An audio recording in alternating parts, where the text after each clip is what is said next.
وہاں لقمے تصریح کر رہے ہیں، تمہیں یقین کمانا کیا ہوا؟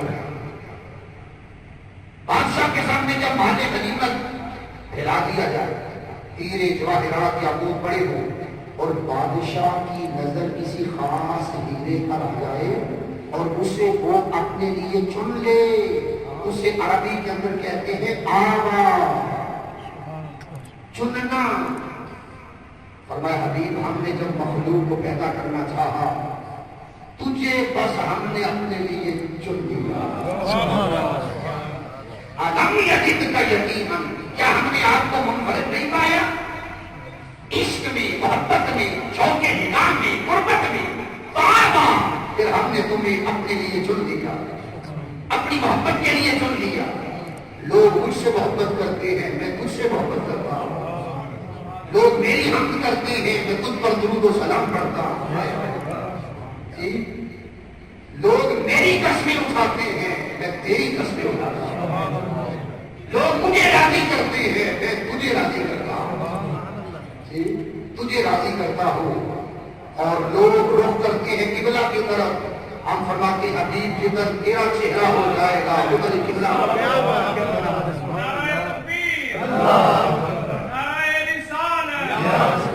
آگے بڑھے، تھوڑا احسان پر عرض کر رہا ہوں، حقوق العباد پر عرض کر رہا ہوں۔ یتیموں کے ساتھ احسان کرو، مسکینوں کے ساتھ احسان کرو، مسافروں کے ساتھ احسان کرو، اجنبی کے ساتھ احسان کرو، غیر اجنبی جس کو نہیں بھی جانتے اس کے ساتھ بھی احسان کرو، اور مسافروں کے ساتھ احسان کرو۔ کربلا ہوئی؟ جی ہوئی۔ ایک فوجی سپاہی یزیدی تھا، اسے خطرہ لاحق ہوا، زین العابدین سرکار علی سجاد علیہ السلام کی بارگاہ میں آیا، 3 دن رکھا، کھانا کیا، خدمت کیا، حق ادا کیا۔ فرمایا یہ مسافر ہے، اس کو کچھ نہ کچھ دیا جائے۔ اس کے بعد اس نے کہا کہ جانا چاہتا ہوں۔ فرمایا آؤ، چند قدم ساتھ چلے، اسے ذات راہ بھی دیا، کہا آپ جانا چاہتے ہو چلے۔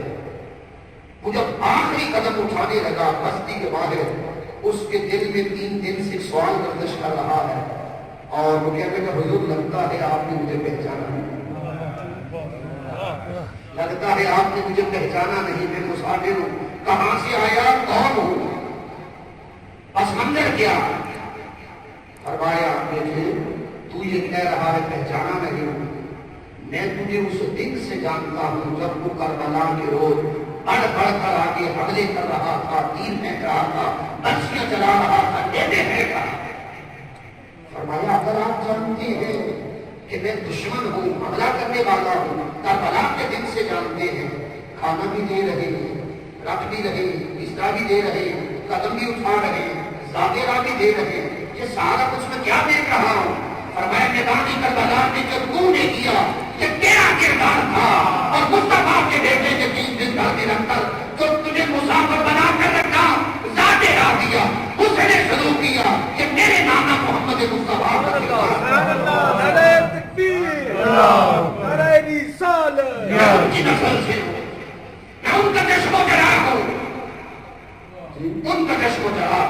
کہ آقا صلی اللہ علیہ وسلم نے فرمایا تھا 2 چیزیں لے کر جا رہا ہوں، قرآن اور سنت، 2 چیزیں جوڑ کر جا رہا ہوں، قرآن اور اہل بیت، سنت اور اہل بیت پہ جلا رکھ دیا۔ فرمایا جب تک میں ہوں مجھے دیکھو، اور میرے جانے کے بعد اگر تم میرا کامل اکثر نمونہ دیکھنا چاہتے ہو، آل محمد کے کسی فرد کو اٹھا دو، تمہیں مصطفیٰ کی سنت کا کمال ہوگا۔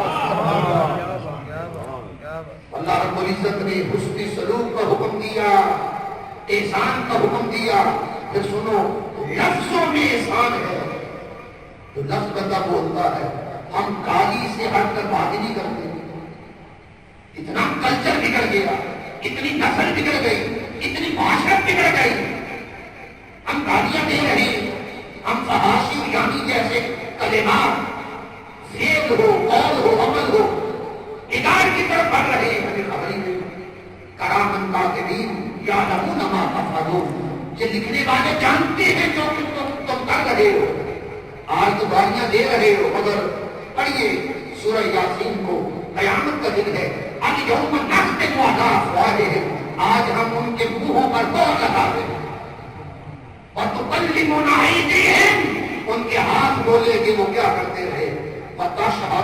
جلودہم بما کانوا یکسبون، اور ان کے قدم گواہی دے کہ کن گناہوں کی طرف قدم اٹھا کر گئے تھے۔ ارے زبانوں کو پاک کرو، لفظوں کو صحیح ادا کرو، یہ احسان ہے بولنے کا، صحیح سنو یہ سماعت کا احسان ہے، صحیح چلو یہ چال کا احسان ہے۔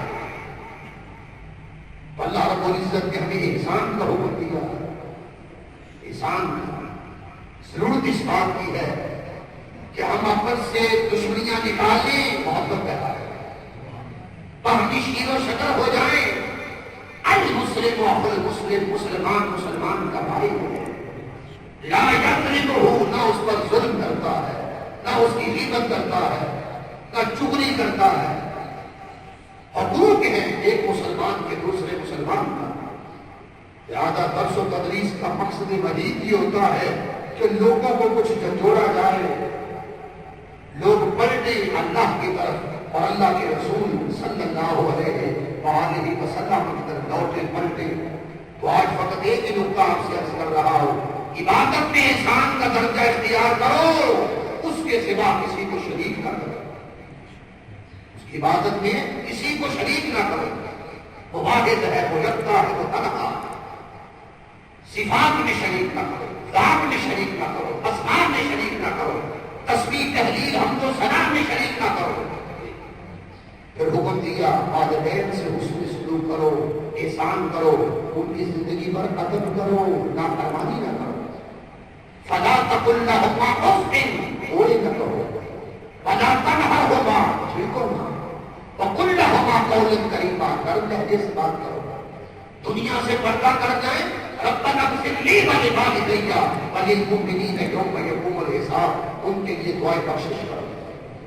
اب دیکھیے باپ دنیا سے چلا جاتا ہے، ہم باپ کے دوستوں کو خاطر میں نہیں لاتے، اور آقا علیہ السلام نے فرمایا باپ کے جانے کے بعد ان کے دوستوں کے ساتھ حسن سلوک کرنا، یہ بھی نیکی ہے۔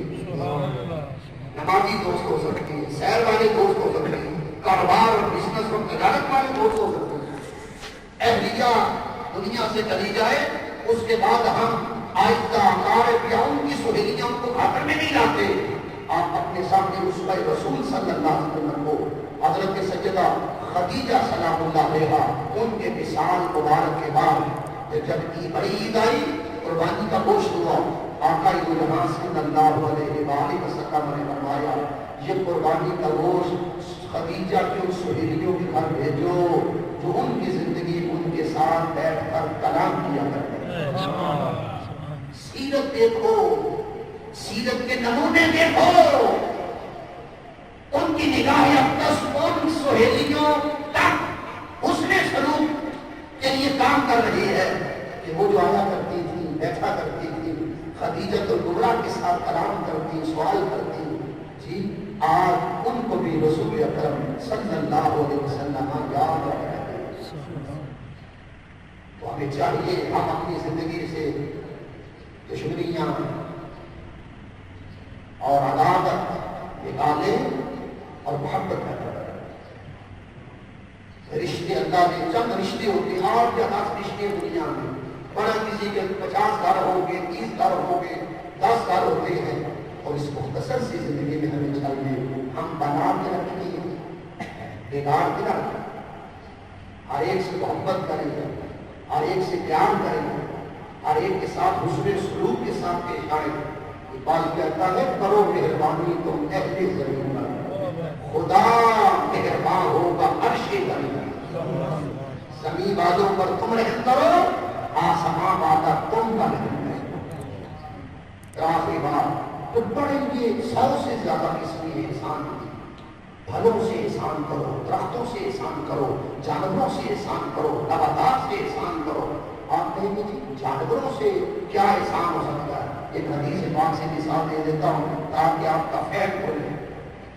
مشکات کی حدیث پاک ہے، حضور نبی اکرم صلی اللہ علیہ وآلہ وسلم نے فرمایا ایک بدکار اور گنہگار عورت تھی، اس کو پیاس لگی، کنویں کے قریب گئی اور اس نے اپنا جوتا اتارا اور دوپٹہ باندھا، رسی کی شکل میں نیچے سے ہمت کر کے اس جوتے سے پانی نکالا جب نکالا تو دیکھا اس کنویں کے کنارے کا ایک چھوٹا سا کتے کا بچہ بچا ہوا۔ سوچنے لگی کہ نہ اندر جا سکتا ہے، اگر اندر چلا گیا تو باہر نہیں آ سکتا، چلو میں اس کو پانی پہلے پلا دیتی ہوں، خود بعد میں دوں۔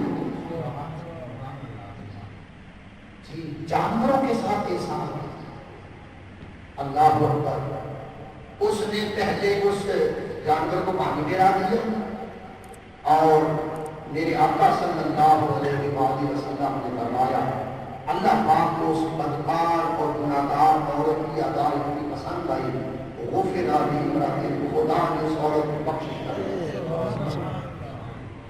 عورت کی بخشش کر دی۔ اس سے پتا چلا جانوروں کے ساتھ بھی احسان کرنے کا ہوگا۔ رشتے تو رشتے رہے، مسلمانوں کے ساتھ احسان، غیر مسلموں کے ساتھ احسان، دشمنوں کے ساتھ احسان۔ واہ واہ، فتح مکہ کا موقع دیکھے، دشمن کدار اندر کھڑے ہیں اور دیکھ رہے ہیں آج بدلہ ہوگا، اور جب پوچھا گیا تمہارے ساتھ کیا سلوک کروں، انہوں نے کہا آپ کریم باپ کے قریب بیٹھے، کریم باپ کے قریب بیٹھے، فرمایا میں آج تمہارے ساتھ کوئی سلوک کروں گا تو حضرت یوسف علیہ السلام نے اپنے بھائیوں کے ساتھ کیا تھا، اذهبوا انتم الطلقاء، تم نے پتھر مارے، ظلم کیا، شہر سے نکالا، ہجرت پر مجبور کیا، آج ہم فاتح بن کر آئے، تم نے جو کیا سو کیا، محمد تم سب کو معاف کرتا۔ سبحان اللہ، ہمیں پتھر بھی نہیں لگے، ہم پھر بھی معاف کرنے کو تیار نہیں، ہمیں کسی نے بدن سے بھی نہیں نکالا، ہم پھر بھی معاف کرنے کو تیار نہیں۔ جی ہماری راہ میں کسی نے کانٹے بھی نہیں بچھائے، ہم پھر بھی معاف کرنے کو تیار نہیں، اور ہم کہتے ہیں کہ ہم غلام رسول ہیں، ہم غلام مصطفیٰ ہیں، ہم ان کے امتی ہیں۔ ہاں چل رہا ہے محمد کی دہلیز پر، دل کو تاکہ حرم کی ضرورت نہیں، میرے آقا کے مجھ پہ اتنے کرم، اب کسی کے کرم کی ضرورت نہیں۔ لہذا آج ضرورت اس بات کی ہے ان کے اسوہ کو چلیں، ان کے اسوہ کو بنائیں، اسوہ کاملہ پر چلیں، اور اپنی زندگیوں میں احسان لاؤ، نیکی لاؤ، اس میں سلوک کرو، بھائی بھائی بن کر رہو، اور جدید تحریک منہاج القرآن کا پیغام